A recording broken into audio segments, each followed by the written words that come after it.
The world is always on fire.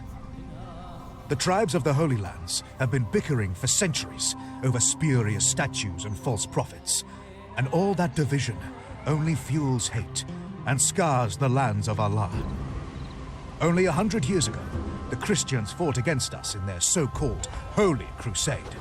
Deceived by their leaders and the Vatican, the Crusaders believed their bloodshed and ransacking of our lands to be a holy act.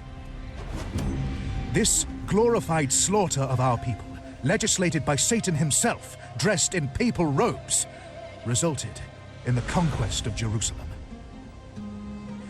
The tribes of Allah were in disarray. I was the first to unite them under one banner, to start the only war that mattered, a war in the name of the one true God, the greatest war the Holy Lands had ever seen.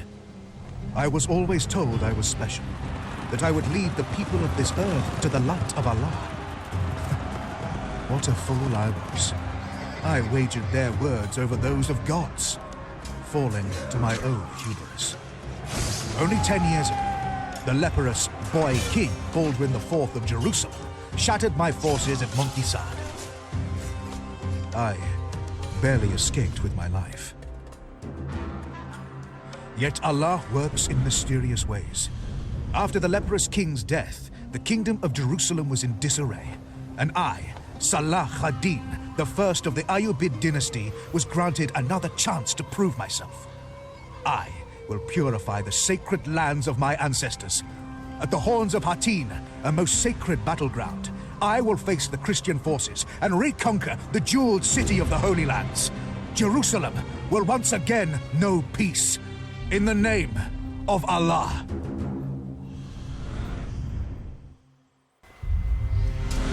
The filth of the infidels was spread across the battlefield, but the dog I was hunting, Renald de Chatillon, was nowhere to be found. For me, he embodies everything the Christians stand for. Hiding behind false prophets, this true infidel broke treaties as easily as the morning bread. Numerous times he attacked our caravans, and for this blasphemy against the Prophet Muhammad, I vow death upon him. With the Crusader Kingdom's forces in shambles, there is nothing keeping us back from taking the Holy Lands. City by city, fortress by fortress, we're regaining what is rightfully ours. The first fortress to remind us of what we are fighting for is the fortress of Akka. Despite my scattered forces, with many of them still entrenched by the Horns of Hattin, I must act now and take the fortress while the Christians are still in disarray. My enemies already know I have not the forces for an extended siege, and I have no doubt they will use this against me. I consulted with the highest force known to me, and Almighty Allah, in His infinite wisdom, granted me a vision. I will take Akka not with sheer force, but with guile. I'm to send assassins after Akka's generals, and thusly will the doors of the city open. Allah is ultimately merciful. As humans, we are far from perfect, and to bathe in His light is to act against our weaknesses. Some can be spared, if they are willing to see Allah's grace. Those who rebel against the one true God will meet their end by my hand, or support us in our holy cause, whether they like it or not. But there's still one person that will never earn my compassion. Renald de Chatillon. That dog hid himself in Ashkelon. I could march on Jerusalem immediately without delay. But Renald has become something else for me. This war bears Renald's face. For all of the sins against myself and Allah, I promise Renald death. And as I was taught, the king must always follow through. Jerusalem will have to wait. At least until I set Ashkelon alight.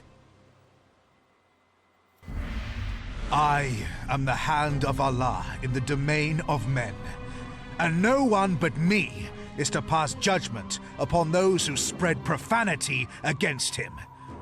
Eventually, Renald de Chatillon, the blaspheming sack of foul meat, met the sharp end of my blade. His death was a promise to every infidel in the kingdom of Jerusalem that those who defy the sons of Ishmael will meet a similar end. I regret that Renald's blood won't be the last to be shed in this war. As Ashkelon falls into my domain, I'm forced to stay and overlook the introduction of new laws. In the meantime, I have delegated my best generals to besiege Jerusalem. May Allah grant them strength.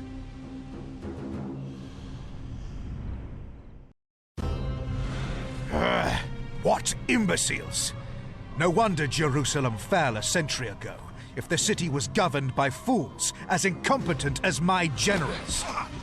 I promised Abdullah, the general in charge of the siege, that history will never know his name, and he'll spend the rest of his life as a common tax collector. I granted him this mercy, so that his name would not become synonymous with fools among future generations. History, though, is often an ironic tale.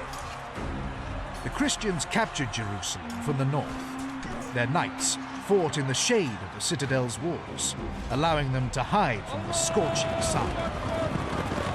I promptly directed my own assault from the very same side, knowing full well that those walls were never truly repaired to their former glory. Within the walls of Jerusalem, Allah's word can be heard from every corner. The city fell to my army.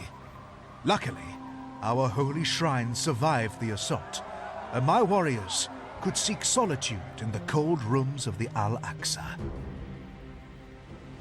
The Christian citizens of Jerusalem will be judged accordingly.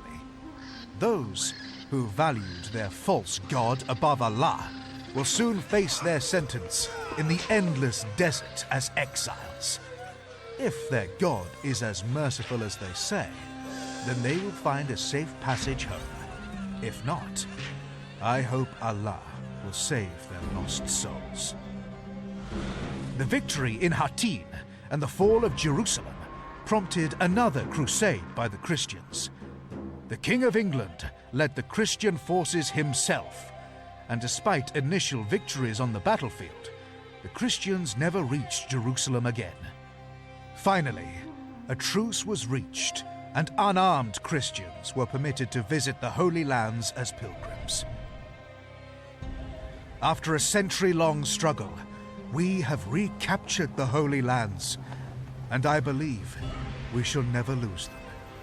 To do so, we will never allow any Christian kingdom to gain influence or jurisdiction over this territory ever again. This is the will of Allah. May His peace be with us always.